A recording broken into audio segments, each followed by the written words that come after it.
దీక్షా దివస్ కార్యక్రమంలో కేటీఆర్ మాట్లాడుతున్నారు. అలా చూద్దాం. మీరు నేను కాదు, 1000 మందిని బలి తీసుకున్న బలిదేవతవు నువ్వు, మా పిల్లలను చంపిన బలిదేవతవు నువ్వు అని మీ ముఖ్యమంత్రి, ఇవాళ మీ ముఖ్యమంత్రిగా ఉన్న నాయకుడు ఆ రోజు సోనియా గాంధీని తిట్టిండు. కానీ మా సంస్కారం మా నాయకుడి సంస్కారం. మీ కాంగ్రెస్ పార్టీని 2014లో చిత్తుగా ఓడించిన అసెంబ్లీకి వచ్చినాక సోనియా గాంధీకి కూడా ధన్యవాదాలు చెప్పిన సంస్కారవంతమైన నాయకుడు మా నాయకుడు కేసీఆర్. అది మా సంస్కారం. ఇది మీ దిక్కుమాలిన భావదారిద్ర్యం. ఇలా ఒక ఆయన అంటున్నాడు, ప్రదేశ్ కాంగ్రెస్ కమిటీ అధ్యక్షుడు, ఉద్యమంలో ఎక్కడున్నాడో ఎవరికి తెలియదు ఆయన, మహేష్ కుమార్ గౌడ్. ఆయన కూడా మాట్లాడుతుండు కేసీఆర్ది దొంగ దీక్షనట. నేను అంటున్నా, దొంగ దీక్షనా కేసీఆర్ది? 11 రోజులు చేసింది దొంగ దీక్షనా? మరి ఆ రోజు ఇక్కడ రాష్ట్రంలో కాంగ్రెస్ ప్రభుత్వమే, కేంద్రంలో కాంగ్రెస్ ప్రభుత్వమే. ఆఖరికి డిసెంబర్ 9 నాడు కేంద్రం ప్రకటన చేసిన నాడు కూడా కాంగ్రెస్ ప్రభుత్వమే కదా. ఏమున్నదా ప్రకటనలా? ఏమన్నాడు చిదంబరం గారు? తెలంగాణ ప్రక్రియ ప్రారంభిస్తున్నాం, కేసీఆర్కు విజ్ఞప్తి చేస్తున్నాం, మీ ప్రాణం ముఖ్యం, దయచేసి దీక్ష విరమించండి అని మీ నాయకుడు, మీ కేంద్ర హోంమంత్రే కదా చెప్పింది. అప్పుడు ఎక్కడ పోయినాయి మీ తెలివితేటలు? రాష్ట్రంలో కాంగ్రెసే, కేంద్రంలో కాంగ్రెసే. మరి దీక్ష దొంగ దీక్ష అయితే ఎందుకు విజ్ఞప్తి చేసిండ్రు కేసీఆర్ గారు దీక్ష విరమించాలని? ఇవాళ మాట్లాడడానికి సిగ్గుందా అని నేను అడుగుతా ఉన్నా. దీక్షను దొంగ దీక్ష అని అవమానం చేయడానికి మీకు ఏమైనా ఇంగితం ఉందా, సంస్కారం ఉందా? నీ పార్టీకి కానీ నీకు కానీ తిట్టాలంటే ఇప్పుడే మా సీనన్న చెప్పిండు, మేము నోరు తెరిస్తే మీరు మరి చెవులు మూసుకోవాల్సి వస్తుంది, రక్తం కారుతుంది చెవులకి వెళ్ళి. కానీ మేము మీలాగా సంస్కారహీనులం కాదు. తప్పకుండా ప్రజల తరపునే ఉంటాం, కొట్లాడుతూనే ఉంటాం. మా నాయకుడిని మీరు అవమానించే ప్రయత్నం చేసినా, మా పార్టీని, మా ఉద్యమాన్ని మీరు అవమానించే ప్రయత్నం చేసినా మేము మాత్రం మిమ్మల్ని గౌరవిస్తాం, తప్పకుండా గౌరవంగానే సంబోధిస్తాం. ఒక మాట మాత్రం పక్కా, మీరు మమ్మల్ని అవమానిస్తే పడతాం. కానీ ఇవాళ మీరు చేస్తున్న పనులు ఒక్కసారి ఆలోచించండి.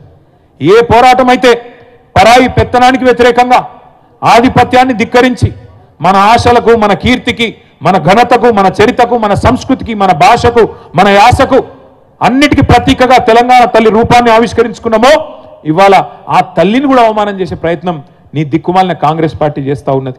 ఇప్పుడు మళ్ళీ ఆ తల్లికి కూడా అవమానాలు ఎదురవుతా ఉన్నాయి. తెలంగాణ తల్లి చేతిలో బతుకమ్మను మాయం చేసిండ్రు ఈ మాయల ఫకీర్లు. మన అమ్మను తీసేసి కాంగ్రెస్ బొమ్మను పెట్టిండ్రు ఇవాళ సెక్రటేరియట్ల. తెలంగాణ తల్లిని తీసి కాంగ్రెస్ తల్లిని ఇవాళ సెక్రటేరియట్లో పెట్టిండు. తెలంగాణ తల్లి వద్దు అని ఎదురుగా సెక్రటేరియట్ ముంగట రాహుల్ గాంధీ తండ్రి విగ్రహం పెట్టిండు. ఈ దీక్షా దివస్ సాక్షిగా ఒక ప్రతిజ్ఞ మనందరం చేయాలి. ఇవాళ దీక్షా దివస్ సాక్షిగా కేసీఆర్ పోరాట స్ఫూర్తిగా నేను చెప్తున్నా, తిరిగి అదే జాగల తెలంగాణ తల్లిని పెట్టే బాధ్యత మనందరిది. బరాబర్ పెడతాం. మళ్ళీ తిరిగి ఆ తెలంగాణ తల్లి చేతుల్లో బతుకమ్మ పెట్టే బాధ్యత కూడా మనందరిది. తప్పకుండా గుర్తుపెట్టుకోవాల్సిన సందర్భం. మళ్ళీ ఈ దీక్షా దివస్ స్ఫూర్తిగా తెలంగాణ సోయిని స్థానబెట్టుకోవాల్సిన రోజు గుర్తు చేసుకుందాం. దీక్షా దివస్ మన ఆత్మగౌరవాన్ని రగిలించుకోవాల్సిన రోజు, మన అస్తిత్వాన్ని కాపాడుకోవాలని ప్రతినబూలాల్సిన రోజు. ఇది ఒక సందర్భం కాదు, ఒక సంఘటన కాదు. 60 ఏళ్ల చరిత్రకు, 60 ఏళ్ల పోరాటానికి తిరిగి పునరంకితమయ్యే రోజు ఈ దీక్షా దివస్. ఏటేటా ప్రతి సంవత్సరం దసరా చేసుకుంటాం. ఎందుకు? రాముడు రావణుడి మీద గెలిచిన రోజు యాద్ చేసుకునే తందుకు. జమ్మి చెట్టు మీద ఆయుధాలను దించి కౌరవ సంహారం కోసం పాండవులు పూజ చేసిన రోజు జమ్మి పెట్టుకుంటాం అందరం. చెడుపై మంచి సాధించిన విజయాన్ని నీకు గుర్తు చేసి, నీ కథలో రావణులు ఉంటారు, కౌరవులు ఉంటారు, జాగ్రత్తగా ఉండమని ప్రజలకు గుర్తు చేసుకుంటందుకే దసరా రోజు జమ్మి వంచుకుంటాం. అట్లాగే దీపావళి చేసుకుంటాం, దీపాలు వెలిగించుకుంటాం. ఎందుకు? నరకాసురుణ్ణి వధించి చీకట్లు పారదోలిన రోజు అని యాద్ చేసుకునే తందుకు. చీకట్లు ఎప్పుడన్నా రావచ్చు, కానీ దీపాలు వెలిగించుడు నేర్చుకో అని పిల్లలకు చెప్పేతందుకే దీపావళి. ఈ దీక్షా దివస్ కూడా అందుకే.